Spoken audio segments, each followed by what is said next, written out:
I'm not sure I'm up to that part. What page number did that say again? Page 12? Okay. Ah, here it is. Okay. Martyrnetics. The active practice of or adherence to martyrisms, martyrnomics, and or martyrbridgedom. Developed and refined by authors who, once seemingly dead, continued to publish books and other periodicals. Seems vague, doesn't it? Also see Elvis syndrome. Huh. Well, originally, I'm from sperm, but who isn't nowadays, you know? So what I'm saying is, you think getting into Harvard's tough. Try fertilizing that egg with 8 million other contestants. That's competition. Excuse me. You want fries with that? Don't fries come with that? Excuse me, it says right here, fries do indeed come with that. Fries.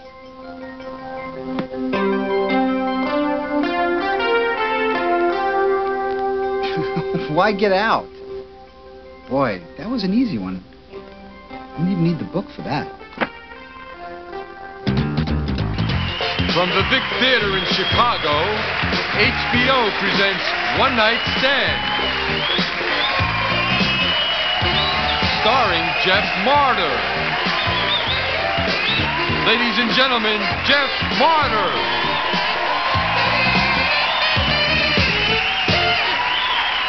Thank you. Thanks so much. Stop it. I have to go to work. Thanks. I appreciate that. Thanks for being here tonight. Thanks for watching at home. God knows you had options, you know. You could be watching bass fishing on ESPN. You know, I'm city born and bred, so I can only relate to the cathartic release that bass fishing must be intellectually. But to watch bass fishing on television, you got to be a special kind of remedial, you know? What do I say to somebody who does? Is I have no reference base whatsoever. Did he catch anything this week? No, but next week he's going to try a different spot. Kind of builds the drama. It's like a bass miniseries. Once he casts, I am riveted. Sometimes I tape it. It's like taping the Weather Channel, you know? Get home, popping the tape. Oh, look, a high pressure front's moving in. I'll watch it in black and white because the colors confuse me. Uh-oh, thunderstorms moving in over Louisiana. That's going to scare them bass fishes. I better call. Now, I hear a rumor that there's a new 24-hour all-sports channel coming out. I have no idea what these people are going to offer. The other night I turned on ESPN really late. There were two guys playing catch, so what they're going to offer as viewing entertainment bewilders me.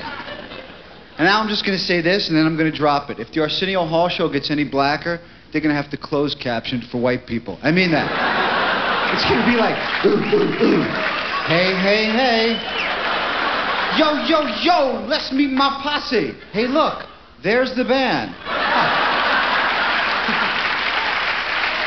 White people will be at home going, oh, we're watching with far more comprehension now.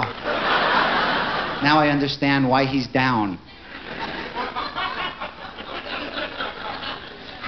Pleasure to be back in Chicago. I just want to say that. You know, the place... I have to say that. We're taping here. One of the few cities a person can get a decent slice of pizza, so it's always nice to come back. You know... Out in California, you get the best weather the continent has to offer, but you lose all authenticity in the fifth food group, pizza and milkshakes. Now, I've given up on a good slice of pizza. I'll never find an East Coast slice. Milkshakes, though, twice a year, I get a craving for a milkshake that borders on incestuous, so I compromise. I will go into a fast food restaurant because I figure it thusly. 2 times a year, the food ain't going to kill me, and I'm conscious of the fact that I use the word ain't. And the show...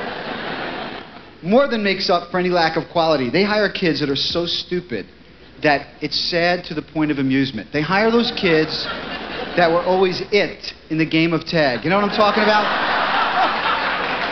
Doesn't take much to flip them out. I can drive through and say things like, yeah, can you tell me the difference between a Whopper and a Whopper with cheese? And they're like,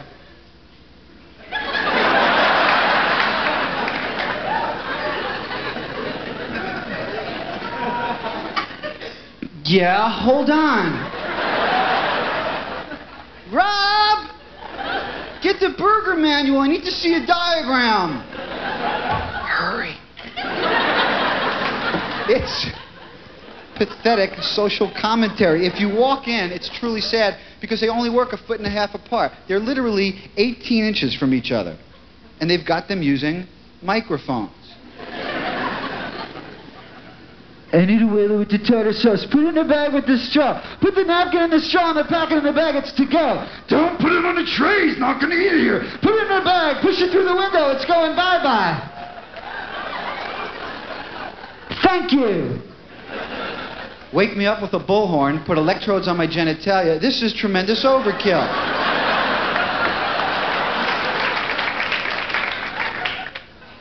Here's the secret to longevity. You heard it here on HBO. Throw away your vitamins and mineral supplements. They are useless. Keep the little packet that comes in the bottle that says do not eat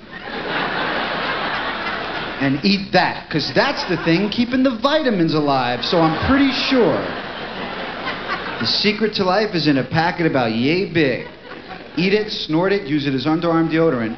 Those are magic crystals. And they'll confirm that a few years from now, and you'll go, ugh, he was a prophet. It's going to go down like that because life is like that. Life is like a box of mixed chocolates. I'll explain that. What if I just split? He was a rude prophet. Very incomplete. Coming through this town with half a cosmology. Damn it. You can spend $60 on a good box of mixed chocolates. In the box, there's always like 3 incredible primo killer chocolates. The best. The best. They do not tell us where they are, but always 3 of them that are so good, they'll just about change your perspective of life.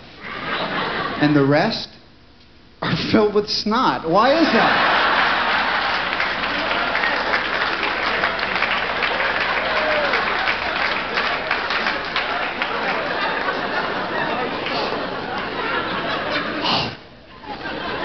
Because shit happens, that's why. Stated simply, but powerfully, that's the formula for all of life. We are born, and then shit happens, in that order. Shit is happening before we get here. It's inconsequential because it's not our shit. Once you arrive on this planet, that's when your shit starts. So now that you know that, that will help you greatly because you'll know exactly what you're responsible for. People go, you're late. Excuse me, sir, you bounced a check. You go, shit happens. And they leave you alone because there's no rebuttal for that. You have hit conceptual bedrock at that point.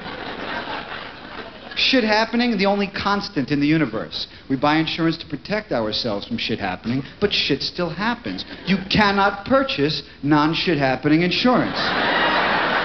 Hasn't happened yet. Somebody will invent it. You'll see it at the airports first. That's where it'll manifest. Those Mutual of Omaha non-shit happening insurance machines. $1. I'd like to see frequent flyer points for near misses. If it's going to happen and scare me half to death, reward me for it. Then it's cool. Then I'll keep my mouth shut, you know? Some jet passes dangerously close to mine while I'm flying.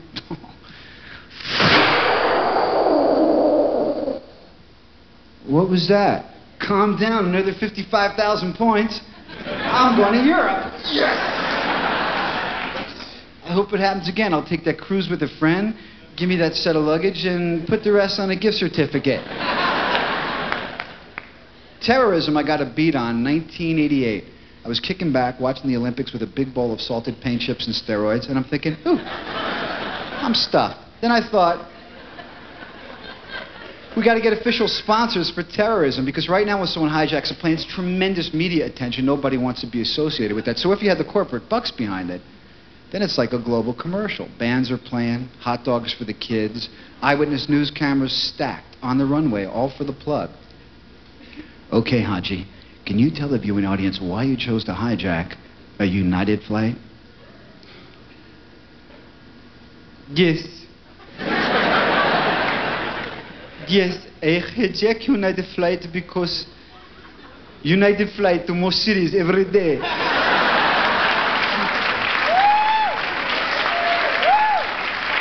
Friendly skies, special meals.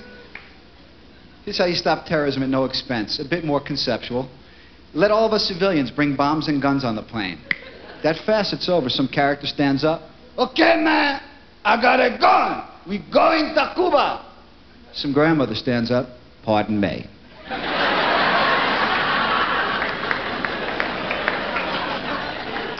3 pounds of dynamite says, we're going to Fort Lauderdale.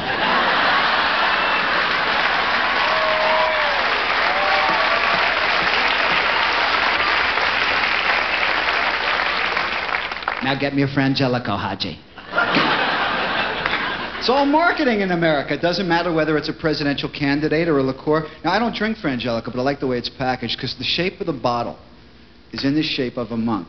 Interesting. To me, a monk has always been defined by someone who gives up his mainstream social thing, wanders off into the wilderness to concentrate on his relationship with the oneness, the all in all. What were these people doing? Making alcoholic beverages. It probably hit them one day in the monastery. You know, we're not getting laid. We might as well get drunk. Call up those blue nuns. It'll be a party.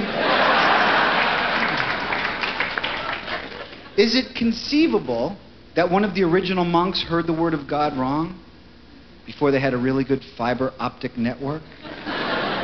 He gets to heaven, he gets it all straightened out. It's like, celebrate.